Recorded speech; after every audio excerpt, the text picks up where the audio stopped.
આજ તો ખાધો પડીવાળો માવો નીથી પાછો પીળા પાર્સલ વાળો હો મારા કલેજા. તો જય માતાજી બધા મિત્રોને, કેમ છો? મજામાં. સ્વાગત છે ફરીથી મારા નવા બ્લોગની અંદર. આ વ્લોગમાં તો કંઈ શું થવાનું છે મને કંઈ ખબર જ નહીં. અને આ ગાડીનો લોક કાંક દેવાઈ ગયો છે, હવે ખુલતો નથી. હવે મારા દાદા આવે ત્યારે ખબર પડે શું થાય. અને પછી તો હું એક ભાઈએ મોકલી દીધો મને પડીવાળો માવા લેવા. પછી તો હું માવા લઈને આવ્યો ને ધોઈ નાખી ભાઈની ગાડી. આ ગાડી ઓળખતા થઈ છો, જે સાયામાં રહેતા હોય છે એને ખબર હતી છે કે આ ગાડી કોની છે. અને ગાડી ફાઇનલી ધોવાઈ ગઈ. આ ભાઈ ગાડી ઉપર ચડ્યા હતા, મારે ભૂલથી કહેવાય જો ગાડી ભાંગી જાય. આ ભાઈને તેમને જ ઓળખતા હોય, કેમ કે આ ભાઈ કારેક જ ગામમાં આવે, વાડિયું રહે. ઘર ભેગું થાને. હવે આ ફોઈ ભાણેજનો છોકરો બે વાતું કરતા હતા ને હું ભાળી ગયો. બે ભાગ્યા કે આ ભાગ્યા કોને ખબર, લે પાછા ભાગ્યા.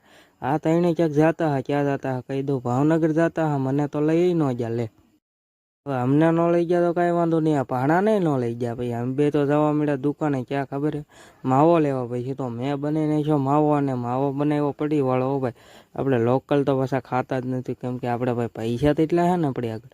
અને પછી તો બપોરનું ટાણું થઈ ગયું ને ખાઈ લીધા ભૂંગળાને શાક. હો ભાઈ, અને પછી તો હાન થઈ ગઈ ને મારે જવાનું હતું દુકાને જવાનું હતું ને. એ પહેલાં તો એક ગાડી જોઈ લીધી. ગાડી તો બહુ ખરાબ છે ભાઈ, ધોવી જોઈએ. હો હવે ગાડીને તો પછી નવરાવશું, પહેલાં મારે નાહવું જોઈએ, કેમ કે નાયા વગર તો ભાઈ હાલે નહીં. અને પછી તો હું નાહી આવ્યો કેમ ખબર હે, કેમ કે મારે જવાનું હતું ક્યાંક બીજે એટલે ભાઈ આપણને અમિતભાઈ લેવા આવી ગયા. હો ભાઈ, અને પછી તો ઝાપલો ખોલીને અમિતભાઈને કર્યા રામ રામ. ને પછી કે હું મારી થાર લઈને લેવા આવ્યા દુકાને બેસવા જવાનું હતું, પણ સોડા ન પાય એટલે મારું મન ઉઠી ગયું. અને હું તરત પાછો ઘરે જવા મળ્યો એટલે તરત આપણા હાથમાં આવી ગયા 50 રૂપિયા. 50 રૂપિયા હું કાંઈ આવ્યા ખબર હે, કેમ કે લાવવાના હતા બાજ્યા આવી ગયા. અને ઘરે આવ્યો ને ત્યાં તો ભાઈ આપણે કામના પાર નહીં, તરત બેહાડી દીધું. આ બાજુ મારી મમ્મી રોટલા કરતા હતા.